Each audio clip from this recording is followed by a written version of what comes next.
I heard the story of a wealthy businessman and his wife. They were on their way to a meeting.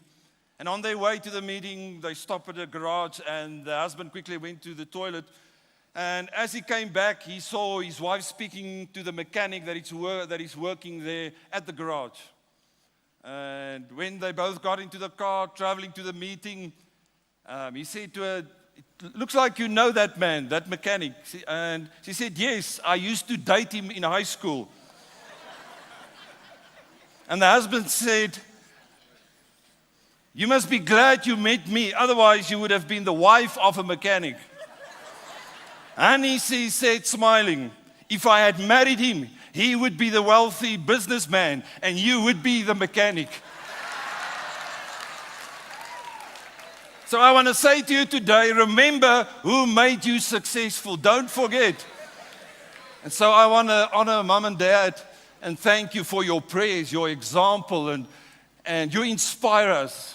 And because of your life and what you've accomplished, you inspire your sons to do so much more. We honor you and we thank you. Can we give them a hand as we thank God for a wonderful couple that are changing the world? And I want to honor my wife. If it was not for her, I will probably be the mechanic. No, nothing wrong with a mechanic, but if I'm a mechanic, it would be a terrible situation. For us as a family, 2023 was the most difficult year of our lives. It felt like the enemy was coming after our family, our future, and our finances. And at one stage, going through so much, sometimes it felt, for me and Pastor Marlene, it just, "God, where are you? What are you doing? What's going on?" And one night, I had a dream. And in that dream, it felt like something had a hold on my hands as I was laying on the bed. And initially, it felt like an animal had a hold of my hands. And initially, I thought it was a dog, but then I realized it was a lion. And I took authority over it, and it stepped back. And in that dream, I heard this: God is going to do the impossible suddenly. And I've just heard it in my spirit. I'm here to announce to somebody, God is about to do the impossible suddenly. I want to tell you this week, God is going to do something suddenly in your family. You're going to walk out of this place healed. That family is about to be turned around. Something is about to happen. Come on, help me preach. Suddenly. See, I'm here to declare suddenly your season will change. 4 lepers are at the gate, and the next moment when they start moving while it still were dark, as they moved, suddenly their whole lives were changed. Suddenly your life will change like a Paul. He was still Saul, and on his way, suddenly a light shined over him and his life was changed. Somebody's family is coming in this week. Suddenly. Somebody shout suddenly. Suddenly your circumstances will change. Paul and Silas, they were in jail, and the word says suddenly there was an earthquake.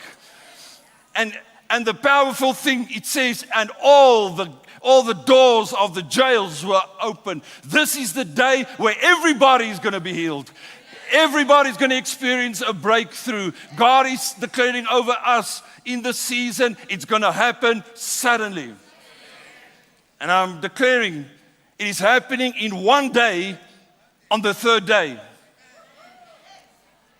It's going to happen in one day. For some of you, this week will be the week of your life where everything is going to be changed. And I can testify in our situation, God is busy changing our situation. Something is happening suddenly.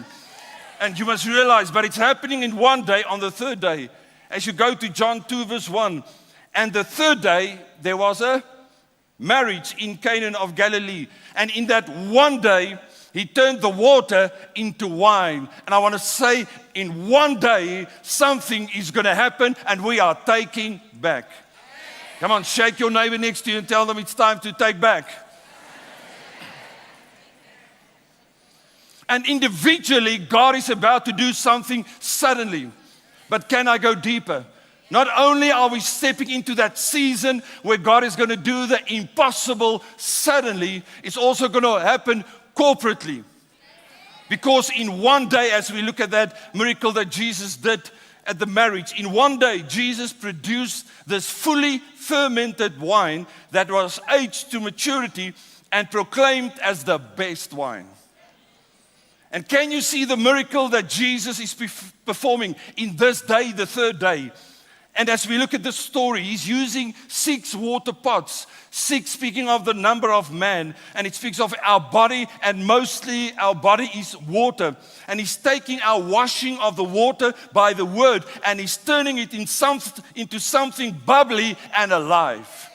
Come on, we are coming today, this week, we are coming with our water, and God is about to do something. He's going to turn your water into wine, something bubbly and alive. But here's the miracle. He is making a people who are fully fermented with resurrection life and aged to maturity. And he's doing it in one day, on this third day. We are in the third day.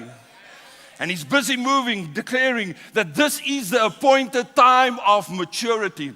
And he's raising up mature sons and daughters who will bear his image and his likeness. How will the church look in the future? I can tell you, the church will look like him. The church is going to look like him. And he's doing it in one day, on the third day. But if you don't believe me, believe the word of God. Isaiah 66, verse 8. Who has heard such a thing? Who has seen such a thing? Shall the earth be made to give birth in one day? In one day. Or shall a nation be born at once? For soon as Zion was in labor, she gave birth to her children. That children, you can also translate it, as they are going through this travail, it will produce a son. I'm here to say in this season, God is going to do in one day. In one day, in this third day, he's going to raise up sons in this day, and he's about to bring forth mature sons. Sons that will look like him, that are made in his image and in his likeness. But there's an important thing for the sons in this season that will stand out, and that is important as we go through this process of labor, as we're producing these mature sons. How will these mature sons look like? And I want to look at one thing that is important for the mature sons in this season to walk in. And go to Revelations 14 verse 1, because you need to look. And what do you see? And it says in Revelation 14 verse 1, I'm going to give you a picture. There's so much in Revelation 14 that are just one or two things that I will stand still. But it says, then I looked and behold, a lamb. The word behold means to understand. Church, we need our eyes to be open and have an understanding and to look in this time. And what will you see? A lamb standing on Mount Zion. When they in Zion started to prevail, what do they see? They see on this mountain, the Mount Zion, a lamb standing. And if you look at that word, lamb is a little lamb. I wish it said there was a lion. We all pray, come on, God, we need a lion. In South Africa, we need the lion. But he's getting his sons ready. And I believe if you have this understanding, it's getting our sons ready for the best time that the church will go into. We're going to see the impossible suddenly. Suddenly, but we have to have this understanding. And there was a lamb standing on Mount Zion, and with him were 144,000. This is symbolic, not literal. Because there's not a real mountain with a real lamb on. So we cannot say it's 144,000 people. Some say just 144,000 going to heaven. Much more. And the greatest harvest is about to come. But God is waiting for His mature sons that are going through the process, that understand God is doing it in one day. And here He's describing the sons. They are having His Father's name, His nature, written on their foreheads. And they heard a voice from heaven, like the voice of many waters, and like a voice of great thunder. And I heard the voice of harpers, harping with harps. And they sang, as it were, a new song. Somebody shout, a new song. Before the throne and before the four living creatures and the elders. And no one could learn that song except the 144,000 who were redeemed from the earth. And it says they are singing a new song. They are redeemed from the earth. There's a people that are going from the natural to the supernatural. They have been redeemed and they are going to another dimension. You are walking away after this week and you're going to walk in a new dimension. You've got a new song, and it says, these are those who are not defiled with women, for they are virgins. And it just speaks about there's a church rising up, and Apostle Nikki touched it as well. We're going to be a church of purity. And here, this is the thing I'm going to focus on. These are those who follow the Lamb wherever He goes. I want to say in this time, God is in this one day going to produce a church with maturity in this third day. That's going to shake nations, but it's going to be people who follow the Lamb.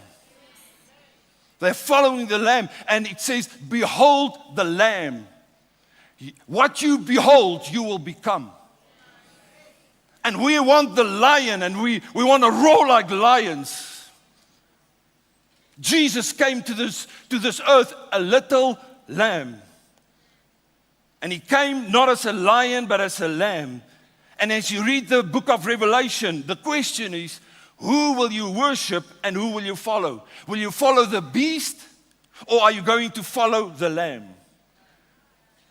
The beast with his seductive offer of pleasure and wealth, or are you going to follow the slaughtered lamb who will shape my lifestyle? Who is shaping your lifestyle? Because this is what Revelation is talking about. He's calling us to a radical decision. Church, we are in a very critical time. And what are we going to do? Are we going to follow the way of the beast? Or are we going to follow the way of the Lamb? Because He's calling us that we will be loyal to the Lamb in a world worshiping the beast. See, in the kingdom of God, you do not conquer the world by violent means of the beast, by the self-sacrificing way of the Lamb. And Jesus wages war by self-sacrifice and by what He says. See, the lion overcomes by being a lamb. And the lion doesn't get to the throne by being a lion. This is the secret of history. Is that the lion gets to the throne by being a lamb, and the lion wins by being slaughtered. But as I talk about this lion, you must go to Revelations 5, and it describes this lamb, and it says it had 7 horns and 7 eyes. 7 is the number for completeness. And it's saying about the lamb, he's completely strong and he's completely wise. This lamb is not weak and this lamb is not dumb.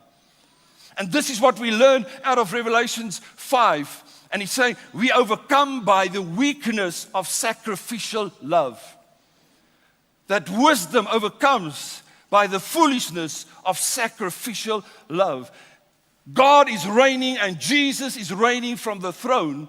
And we reign with Him in the same way. And we will not reign as lions. We're going to reign like lambs. I'm preaching you very quiet. If I was preaching about the lion, you would probably throw money at me. But I'm shifting. I hope I'm shifting your mind. We are in that time. It's that one day, on the third day, that He's getting us ready. To say, I'm raising up mature sons and daughters that will have His character, His nature. And we want to fight. And we want to do it in the natural. But He says, be a lamb. Tell somebody next to you, be a lamb.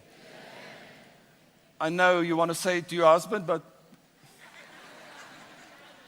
See, the way to the fullness of life is the way of the Lamb. And we will reign in Him in the same way, not as a lion, but as a lamb.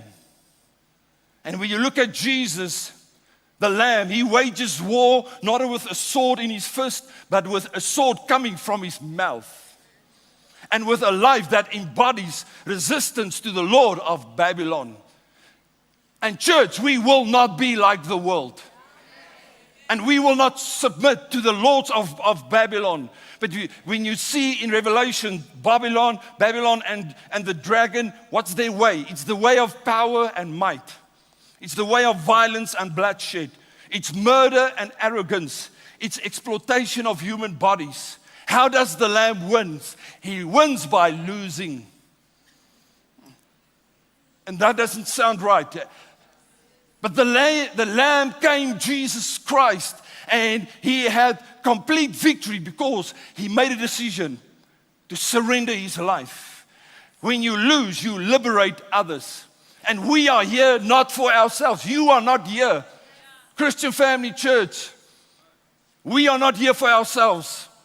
We are here to give everything. And the Lamb liberates by giving His life. And the Lord wins the battle with the Word. And we've been taught in this ministry about the Word. Somebody say it's the Word. We cannot be like our enemy. Don't be an echo of your enemy's behavior.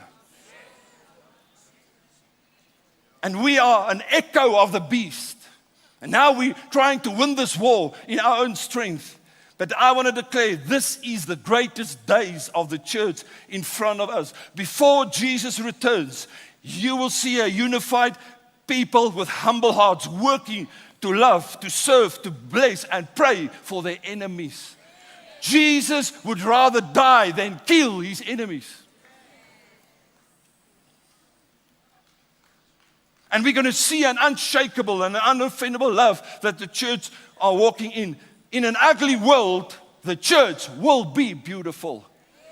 We're going to see a beautiful church with His character and His nature because we have beheld the Lamb. That's why He said, look with understanding.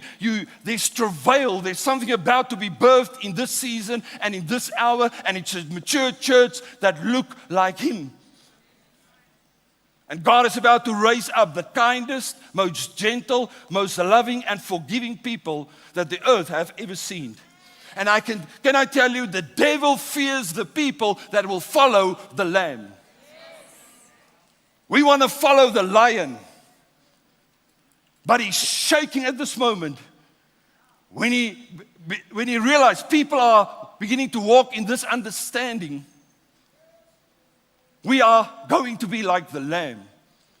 And he rejoices when we act like the beast. But to follow the Lamb, we must trust Him. You will not follow somebody that you don't trust. In that Revelation 14, we sing a new song. We've been redeemed from the earth. We walk in purity. We understand our position. And we are following the Lamb. But to follow the Lamb, we have to experience His love. And we know that we are loved when we understand He's our Father. That's why He's going to mark you in this week with the mark of the Father. He's going to mark you with His mark. Get ready. God is about to mark somebody with the name of the Father, the name and His nature upon your life.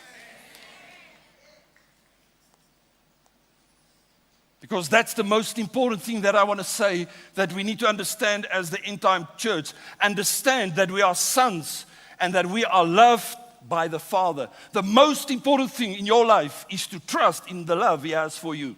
I know they don't have these two scriptures, but 1 John 4 verse 16 in the Passion Translation says, we have come into an intimate experience with God's love, and we trust in the love He has for us. God is love. Somebody shout, God is love. Those who are living in love are living in God, and God lives through them. John 15:9 says, I love each of you with the same love that the Father loves me. I want to say the most important thing in your life is The love of God. There was a man that his friend came to him and said, I heard your company is closing. Are you not worried? And he said, no, I've got a hedge around me. A month later, he lost his job. And the friend came to him and said, okay, God has removed the hedge. He said, no. The hedge is still there, for it's protecting the most important thing in my life. It's God's love. The most important, and the enemy is after that one thing, God's love, having that understanding that we know if we want to follow the Lamb in this time, in the last days, to follow Him, we must trust Him. And to trust Him, I must know He loves me. And that's why I'm saying, I'm praying that you will have a baptism of His love in this time. Because if we don't carry the mark of the Father as our identity as sons, we will never follow the Lamb in the end times. And it's the people following the lambs that will see the victory. And the enemy is there to steal your song, to steal your purity, your position, and your identity. But most important, he's here to take your identity. If you lose your identity, you will lose everything. And that's why he's after your identity. Somebody shout, I'm taking back my identity.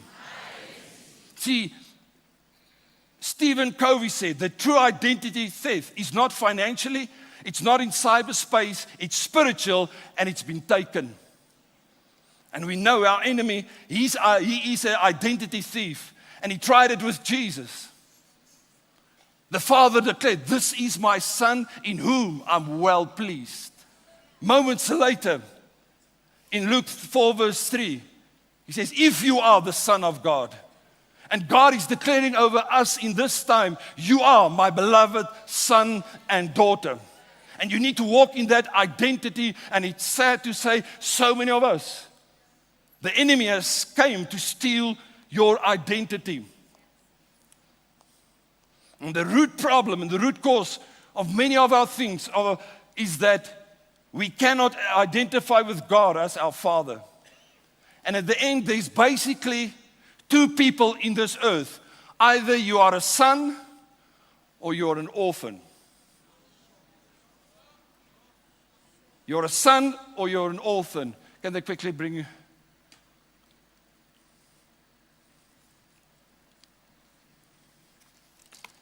Sorry, it's not a bicycle this time.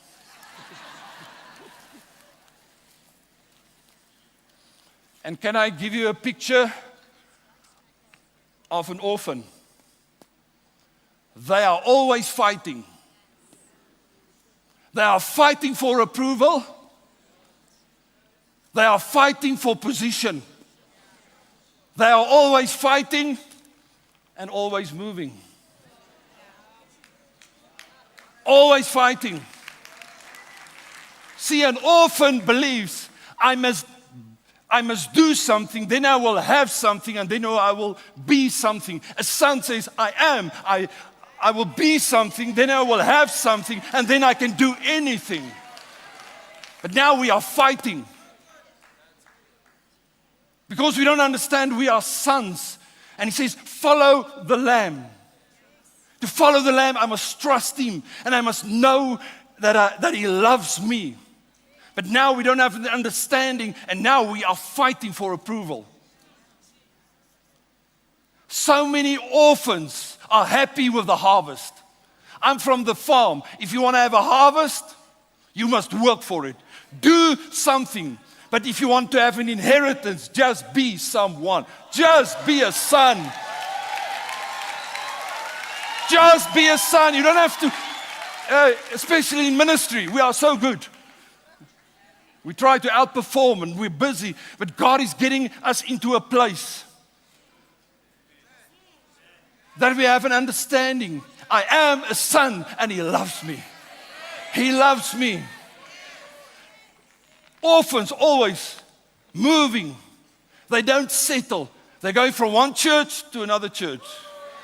From one ministry to another ministry. From one marriage to another marriage. They are used to visit.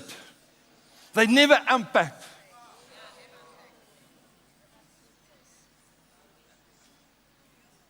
Orphans will have visitations. and not habitation.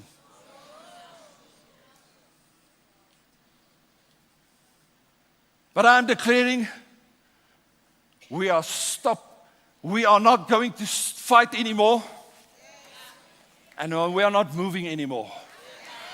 We're saying, love, come and make your permanent home in me, and I will make my permanent home in love.